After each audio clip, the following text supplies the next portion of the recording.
भाजपचे नव्याने झालेले इथले स्थानिकचे नेते अशोक चव्हाण साहेब यांच्याकडे आमचे तिन्ही आमदार दोनदा जाऊन आले, परंतु त्यावेळेस त्यांनी काही दाद दिली नाही, त्याच्यामुळे युती झाली नाही. तर यावेळेस त्यांनी युती करावी अशी आमची विनंती आहे. युती केली तरी ठीक आहे, नाही केली तरी आम्ही आमचं लढणार आहोत. जिथं आमदार आहेत तिथं 60% त्या आमदारांच्या मनानुसार जागा दिल्या पाहिजे आणि 40% मित्र पक्षाला, त्याच्यात राष्ट्रवादी आले आणि भाजप आले, त्यांनी 20-20% घ्यावेत असं एक खरं म्हणजे लिखित अशा पद्धतीचं महाराष्ट्रभर असा एक नियम झालेला आहे. तशा पद्धतीनं पालन व्हावं अशी इच्छा आहे.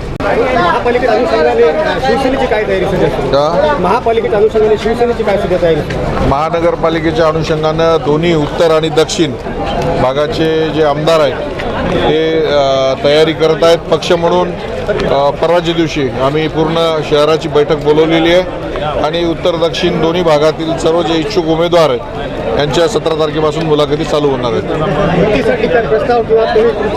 निश्चित युती झाली पाहिजे ही आमची मागणी आहे. कालच्या नगरपालिका निवडणुकांमध्येही भाजपचे नव्याने झालेले इथले स्थानिकचे नेते अशोक चव्हाण साहेब यांच्याकडे आमचे तिन्ही आमदार दोनदा जाऊन आले, परंतु त्यावेळेस त्यांनी काही दाद दिली नाही, त्याच्यामुळे युती झाली नाही.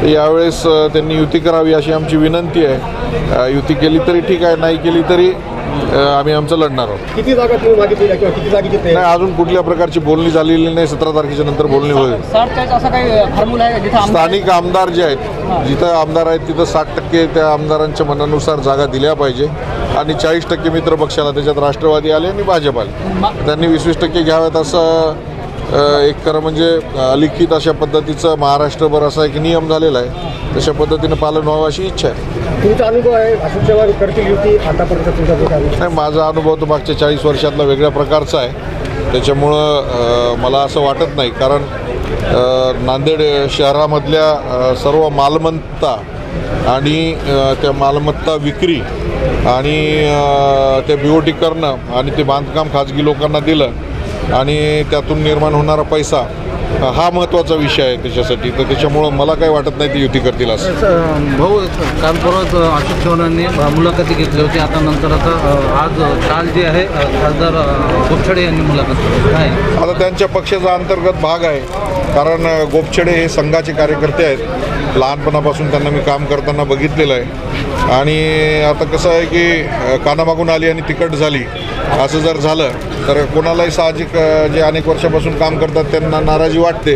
आता चैतन्य बापू देशमुख सारखा कार्यकर्ता आहे, त्यांच्या 3-3 पिढ्या सगळ्या ज्या आहेत संघामध्ये काम करतायत किंवा जेव्हा इथं नांदेडमध्ये कोणीही नव्हतं अशा वेळेस त्यांच्या तिथल्या ओट्यांवर आणि त्यांच्या स्कूटरवर गोपीनाथ मुंडे असतील, प्रमोद महाजन हे सगळे थांबलेले आहेत. तर तेव्हा साहजिक आहे असं होणार. स्वबळाची तयारी आहे हां, सर्व प्रकारची तयारी.